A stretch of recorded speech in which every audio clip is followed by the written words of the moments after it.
जय श्री राम।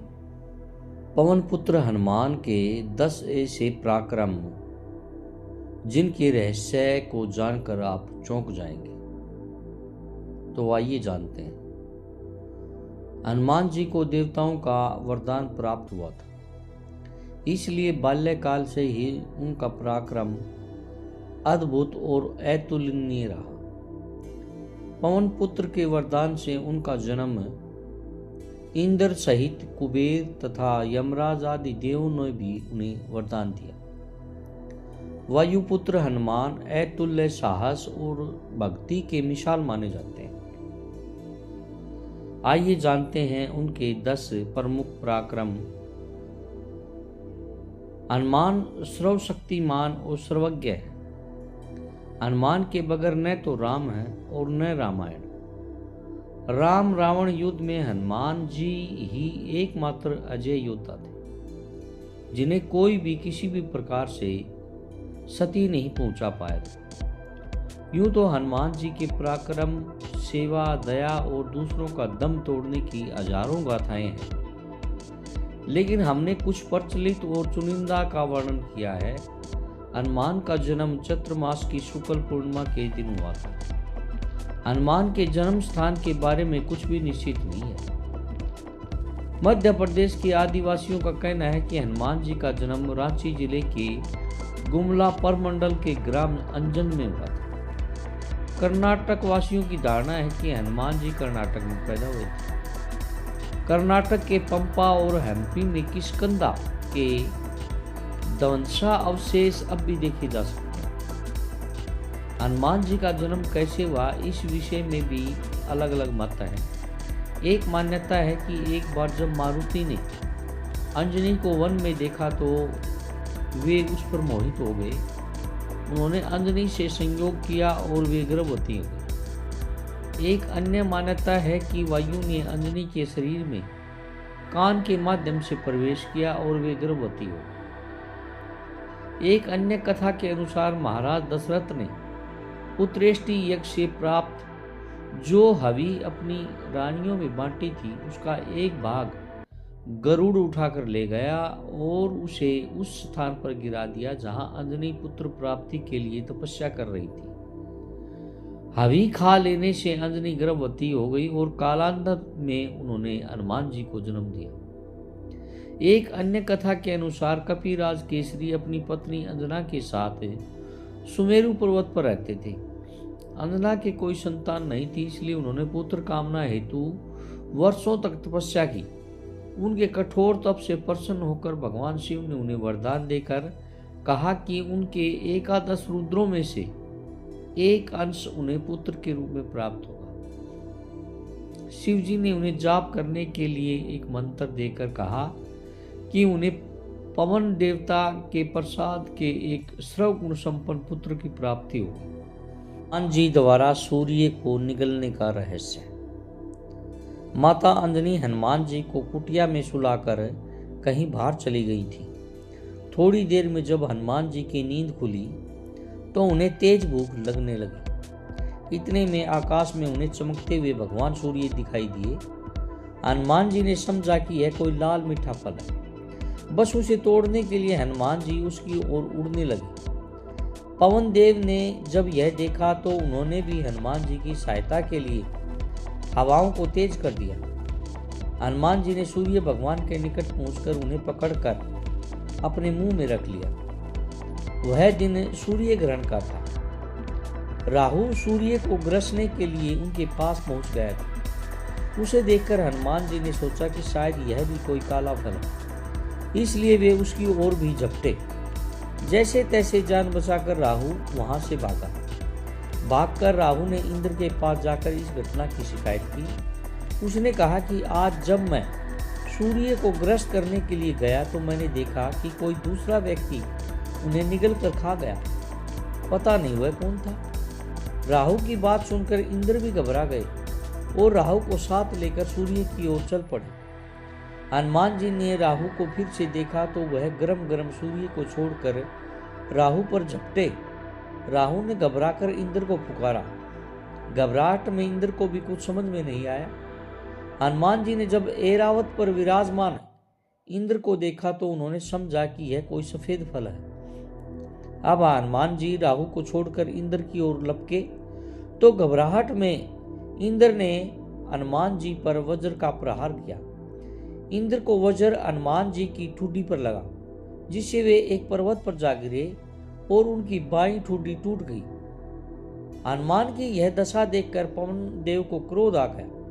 उन्होंने उसी क्षण अपनी गति रोक ली। इससे कोई भी प्राणी सांस न ले सका और सब पीड़ा से तड़पने लगे। ऐसे में ब्रह्मा जी वायुदेव के पास गए। वे मूर्छित हनुमान जी को गोद में लिए उदास बैठे थे। जब ब्रह्मा जी ने हनुमान की मूर्छा को भंग किया तब पवन देव ने प्रसन्न होकर फिर से संसार में वायु का संचार कर दिया। तब ब्रह्मा जी ने वरदान दिया कि कोई भी शस्त्र हनुमान जी के अंग को छेद नहीं सकता। यक्षराज कुबेर विश्वकर्मा आदि देव ने भी अमोघ वरदान दिए।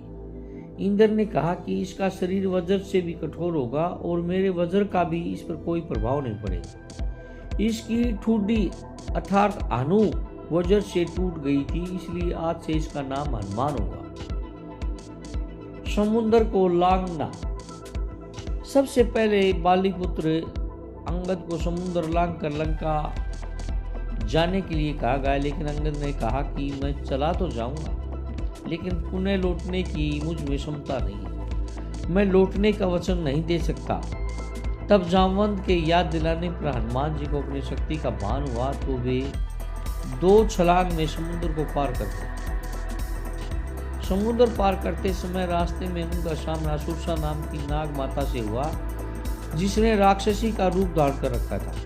सुरसा ने हनुमान जी को रोका और उन्हें खा जाने को कहा। समझाने पर जब वह नहीं मानी तब हनुमान ने कहा कि अच्छा ठीक है, मुझे खा लो। जैसे ही सुरसा उन्हें निगलने के लिए मुंह फैलाने लगी, हनुमान जी भी अपने शरीर को बढ़ाने लगे। जैसे जैसे सुरसा अपना मुंह बढ़ाती जाती वैसे वैसे हनुमान जी भी शरीर बढ़ाते जाते। बाद में हनुमान ने अचानक ही अपना शरीर बहुत छोटा कर लिया और सुरसा के मुंह में प्रवेश करके तुरंत ही बाहर निकल आए। हनुमान जी की बुद्धिमानी से सुरसा ने प्रसन्न होकर उनको आशीर्वाद दिया तथा उनकी सफलता की कामना की।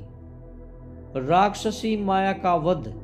समुद्र में एक राक्षसी रहती थी। वह माया करके आकाश में उड़ते हुए पक्षियों को पकड़ लेती थी। आकाश में जो जीव जंतु उड़ जाता वह जल में उनकी परछाई देखकर अपनी माया से उनको निगल जाती। हनुमान जी ने उनका छल जानकर उसका वध किया। सीता माता का शोक निवारण। लंका में घुसते ही उनका सामना लंकनी और अन्य राक्षसों से हुआ, जिसका वध करके वे आगे बढ़े। वे सीता माता की खोज करते हुए रावण के महल में भी घुस गए, जहां रावण सो रहा था। आगे वे खोज करते हुए अशोक वाटिका पहुंचे।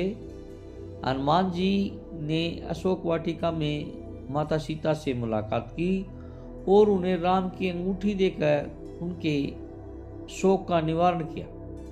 माता सीता का शोक निवारण होते ही उन्होंने कहा कि हे पुत्र, तुम अजर अमर और गुणों के खान होगे। श्री रघुनाथ जी तुम पर बहुत कृपा करें, प्रभु कृपा करें। ऐसा कानों से सुनते ही हनुमान जी पूर्ण प्रेम में मगन हो गए। तब सीता जी ने कहा कि हे पुत्र, जाओ और राम को मेरी खबर दो। इससे पहले जाओ और मीठा फल खाओ। अशोक वाटिका को उजाड़ना। सीता माता से आज्ञा पाकर हनुमान जी बाग में घुस गए और फल खाने लगे। उन्होंने अशोक वाटिका के बहुत से फल खाए और वृक्षों को तोड़ने लगे। वहां बहुत से राक्षस रखवाले थे। उनमें से एक कुछों को मार डाला और कुछ ने अपनी जान बचाकर रावण के समक्ष उपस्थित होकर उत्पत्ति वानर की खबर दी। अक्षय कुमार का वध। फिर रावण ने अपने पुत्र अक्षय कुमार को भेजा। वह असंख्य श्रेष्ठ योद्धाओं को साथ लेकर हनुमान जी को मारने चला। उसे आते देखकर हनुमान जी ने एक वृक्ष हाथ में लेकर ललकारा और उन्होंने अक्षय कुमार सहित सबको मारकर बड़े जोर से गर्जना की। मेघनाद से युद्ध। पुत्र अक्षय कुमार का वध हो गया। यह सुनकर रावण क्रोधित हो गया और उसने अपने बलवान पुत्र मेघनाद को भेजा। उससे कहा कि उस दुष्ट को मारना नहीं, उसे बांध डाला। उस बंदर को देखा जाए कि कहाँ का है। हनुमान जी देखा कि अब की बार भयानक युद्ध आया है। मेघनाथ तुरंत ही समझ गया कि यह कोई मामूली वानर नहीं है, तो उसने ब्रह्मास्त्र का प्रयोग किया। तब हनुमान जी ने मन में विचार किया कि यदि ब्रह्मास्त्र को नहीं मानता हूं तो उसकी अपार महिमा मिट जाएगी। तब ब्रह्म बाण से मूर्छित होकर हनुमान जी वृक्ष के नीचे गिर पड़े। तब मेघनाथ ने कहा कि हनुमान जी मूर्छित हो गए हैं। तब वह उनको नागपाश में बांध कर ले गए। बंधक हनुमान जी ने जाकर रावण की सभा देखी और फिर उन्होंने अपनी पूंछ से अपने लिए एक आसन बनवा लिया और उस पर बैठ गए। रावण क्रोधित होकर कहता है, तूने किस अपराध से राक्षसों को मारा? क्या तुझे मेरी शक्ति और महिमा के बारे में पता नहीं? तब हनुमान जी राम की महिमा का वर्णन करते हैं और उसे अपनी गलती मानकर राम की शरण में जाने की शिक्षा देते हैं। लंका दहन। राम की महिमा सुनकर रावण क्रोधित होकर कहता है कि जिस पूंछ के बल पर वह यह बैठा है उसकी इस पूंछ में आग लगा दी जाए। जब बिना पूंछ का यह बंदर अपने प्रभु के पास जाएगा तो प्रभु की यहाँ आने की हिम्मत नहीं है। पूंछ को जलते देखकर हनुमान जी तुरंत ही वो छोटे हो गए। बंधन से निकलकर वे सोने की इकाइयों को जा चढ़े। फिर उन्होंने अपना विशाल काय रूप और अट्टहास करते हुए रावण को देखकर लंकावासी भयभीत हो गए। जैसे ही लंका जलने लगी और लंकावासी भयाक्रांत हो गए। हनुमान जी ने एक दिशा में सारा एक सारे लंका जलाने के बाद राम को सीता की खबर दी। पूंछ में जाकर जो छोटा सा रूप धारण कर हनुमान जी जानकी जी के सामने जा खड़े थे। चूड़ामणि दिखाने के लिए समुद्र लाल कर वे इस पार आए और उन्होंने वानरों को इतना सब काट हंसी सुनाया। हनुमान जी ने राम के समक्ष उपस्थित होकर कहा कि हे नाथ, चलते समय माता सीता ने मुझे चूड़ामणि उतार कर दी। श्री रघुनाथ जी ने उसे लेकर हनुमान जी को हृदय से लगा दिया। हनुमान जी ने फिर कहा कि हे नाथ, दोनों नेत्रों में जल भरकर जानकी जी ने मुझसे कुछ वचन कहे। और हनुमान जी ने श्री जानकी की वीर गाथा कह सुनाई, जिसे सुनकर राम की आंखों में आंसू आ गए। विभीषण का राम के पास आना। जब हनुमान जी सीता माता को ढूंढते ढूंढते विभीषण के महल में जाते हैं, विभीषण के महल पर वे राम का चित्र देखकर प्रसन्न हो जाते हैं। वहां उनकी मुलाकात विभीषण से होती है। विभीषण उनसे उनका परिचय पूछते हैं और वे खुद को रघुनाथ भक्त बताते हैं। हनुमान विभीषण का लंबा संवाद होता है। इसके बाद जिस समय श्री राम लंका पर चढ़ाई करने की तैयारी कर रहे होते हैं, उस दौरान विभीषण का रावण से विवाद चल रहा होता है। अंत में विभीषण महल को छोड़कर राम से मिलने को आतुर होकर समुद्र के इस पार आ जाते हैं। वानरों ने विभीषण को आते देखा तो उन्होंने जाना कि शत्रु का कोई खास दूत है। कोई भी विभीषण पर विश्वास नहीं करता है। ऐसे में हनुमान जी सभी को दिलासा देते हैं और राम भी कहते हैं कि मेरा प्रण है कि शरण में आए वे को हर लेना चाहिए। इस तरह हनुमान जी के कारण श्री राम विभीषण का मिलन सुनिश्चित हुआ। लक्ष्मण के प्राणों की रक्षा। राम रावण युद्ध के दौरान जब रावण के पुत्र मेघनाथ ने शक्तिमान का प्रयोग किया तो लक्ष्मण सहित कई वानर मूर्छित हो गए। जामवंत के कहने पर हनुमान जी संजीवनी बूटी लेने धुनातल पर्वत की जब उनको बूटी की पहचान नहीं हुई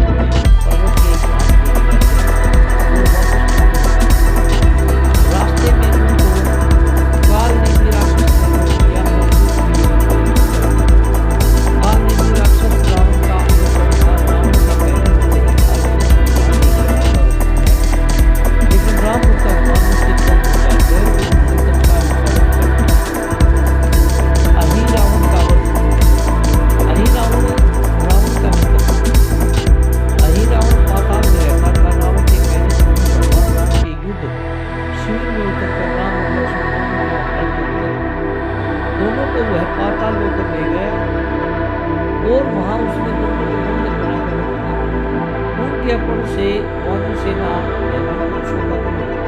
लेकिन विभीषण ने यह भेद हनुमान के समक्ष प्रकट कर दिया कि कौन अपहरण करके ले जा सकता है। तब हनुमान जी राम लक्ष्मण को अपहरण से छुड़वाने के लिए पातालपुरी पहुंच गए। वहां उन्होंने देखा कि उनके ही रूप जैसा कोई बालक पहरा दे रहा है।